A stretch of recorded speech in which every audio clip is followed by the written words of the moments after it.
Hi സുഹൃത്തുക്കളെ, ഈ swimming പൂളിലത്തെ ഒരു മോട്ടർ കംപ്ലൈൻറ്റും വാൾവ് ചേഞ്ച് ചെയ്യാൻ വേണ്ടി വന്നതാണ്. ഇവിടുത്തെ മോട്ടർ വൈൻഡിങ് ചെയ്ത് കൊണ്ടുവന്നതാണ്. വൈൻഡിങ് പോയിട്ട് കത്തിപ്പോയിരുന്നു. ഇനി നമുക്ക് പമ്പ് ഹൗസിലേക്കൊന്ന് നമുക്ക് കയറി നോക്കാം. നല്ല മനോഹരമായ ഗാർഡനൊക്കെ ഉള്ള ഒരു വീടാണ്. വൈൻഡിങ് ചെയ്ത് മോട്ടർ ഇവിടെ ഫിറ്റ് ചെയ്യണം. ആ കാണുന്ന സ്ഥലത്ത് ഇത് ഫിൽറ്ററിൻ്റെ പമ്പാണ് അത് കാണുന്നത്.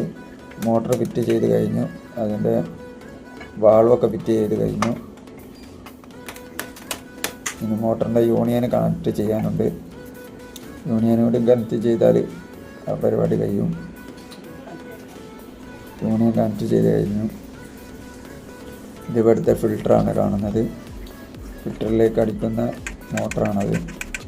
അപ്പോൾ ഈ ഇന്നത്തെ വർക്ക് നമുക്ക് കഴിഞ്ഞു. എല്ലാവരും ലൈക്കും ഷെയറും ചെയ്യുക. അടുത്ത വീഡിയോയുമായിട്ട് വീണ്ടും കാണാം.